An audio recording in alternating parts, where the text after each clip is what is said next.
Tomura took a step out of Kurogiri's warp gate and into the alleyway. He looked around and thankfully nobody saw him. Pale fingers reached up and hesitantly removed Father, carefully slipping him into the pocket of the hoodie he wore. Today he was coming to check on his beloved and drop off lunch while you were working. About a month ago, Tomura had come in to buy a new video game, but he couldn't decide which one.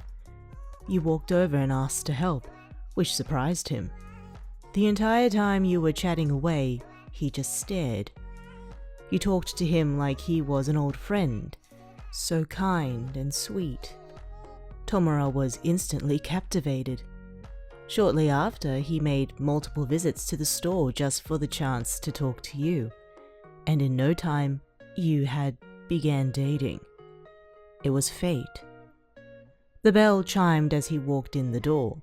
Red eyes scanned the store, looking around to spot any signs of your hair or figure. Sure enough, he spotted you at the counter. You were standing a ways away from the desk, an obvious look of discomfort planted on your face. Why was that? Tomura began walking over, noticing that a man was leaning over the counter with a smug smile across his face. As he approached, he could begin to hear what the man was saying. Too easy for me. I beat it in like a day. What about you? Have you ever played that one? No. Can't say I have, you admitted awkwardly. The man grinned and leaned closer, propping his arm on the counter. Too hard for you, sweetheart. Do you need a player too? Give me your number and I can come over tonight and show you how. Take a hint, you idiot. Clearly they aren't interested. Tomura snarled. Both you and the man looked back in surprise, not even noticing him until now. Tomura stood tall, doing everything in his power not to reach out and kill the disgusting idiot who dared to talk to his beloved in such a demeaning way.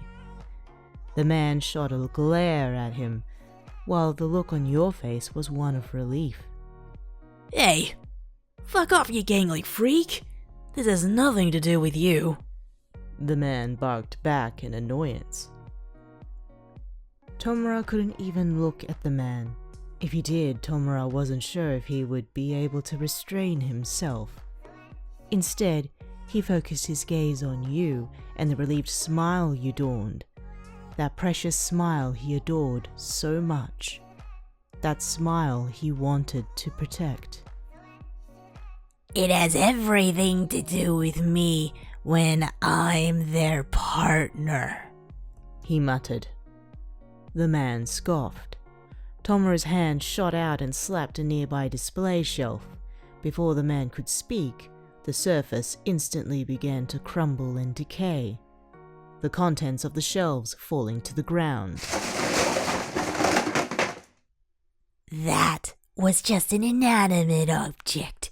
Imagine what it would be like if it was someone who pissed me off. Tomura sneered. The look in Tomura's eyes told him to stay silent. The unfiltered hatred and murderous intention behind those red orbs made it hard to think, let alone talk. The man scoffed and turned to leave. Not worth it, he grumbled while walking away. The door chimed again, signaling that he had left the store. You let out a big sigh of relief. Tomura's ruby gaze softened and turned back to you, giving you a smile before he began to pick up the scattered display items. You walked over from behind the counter and began to help him pick everything up.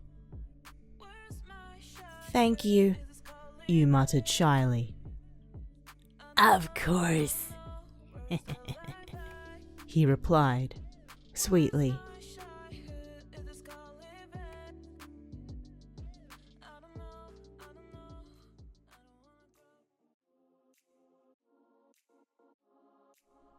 Darby walked down the steps to the bar, pushing the door open and wandering inside. He wasn't coming here to drink today. If he wanted to do that, he could have just stayed at the League and got free drinks from Kurogiri. But no, he was here on a mission tonight. The room was buzzing, packed with patrons, all nursing a beverage while chatting away. Some watching sports on the TVs, others playing pool. None of them mattered. Only one person mattered. Cyan eyes scanned the room, and sure enough, he spotted you behind the bar counter, mixing and pouring drinks. Darby's mood instantly lightened just by looking at you. But as he got closer, he noticed that your brows were furrowed and you were scowling. What gives? Sitting at one of the stools was a man, visibly tipsy like many of the other customers. But he wasn't taking his eyes off you. The way he was looking at you, it was like he was undressing you with his eyes. Hey, doll face. You like sex on the beach? I do. The drink isn't half bad either. Maybe we can hang out after you're off work. He slurred. You shot a glare at him. Sir, for the last time, I'll cut you off if you don't stop it. You warned him in annoyance. What? It was a joke. Don't be such a prude. Hey, you got someone? Yes, I do. And this is your last warning before I have someone kick you out. You snapped in annoyance. Darby's blood was boiling. How long had this been going on? How long had this pathetic excuse for a human being been hitting on you? Darby slowly walked over and sat down on the stool beside him, seething. You were two angrily cleaning glasses and serving shots on the opposite end of the bar to even notice Darby. Were you so angry that you were oblivious to him? What else had this douchebag said to you? Darby's fists clenched at what other putrid things the man might have told you. The fire burning inside him was screaming, telling him to set that scum on fire. The man stared at you, ogling while you bent over to pull a bottleneck out of the mini fridge under the counter. The man licked his lips. Damn, what a tight little ass. He slurred. With that, Darby stood up and grabbed the man by the throat and slammed him down against the counter. He was pinned, one hand on his neck and one hand pressing down against his chest. Everyone stopped and looked over at the commotion in shock, yourself included.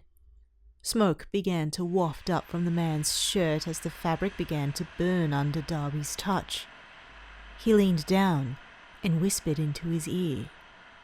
Get out of here before I roast you alive and make you squeal like the pig you are.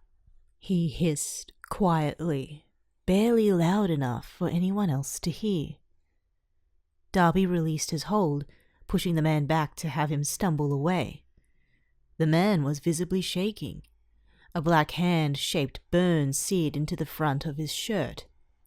He wobbled away, eyes wide in fear before turning and running out the door. Darby smirked, watching proudly as he left the bar. Slowly, people began to go back to talking and minding their own business. His eyes flickered back to you. Uh-oh. You did not look happy. You stomped over from behind the bar and pulled him to the side to angrily whisper at him. Darby, what the hell? You can't just do that to a customer. You hissed quietly. He smirked and ruffled your hair. Yeah, But I can't have someone talking to my baby that way either. He's lucky I didn't do worse, he explained smugly.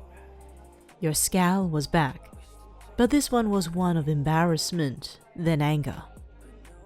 Thanks, but his tab was like $40, meaning you gotta pay. Got it? He chuckled and began pulling out his wallet. Yeah, whatever you say.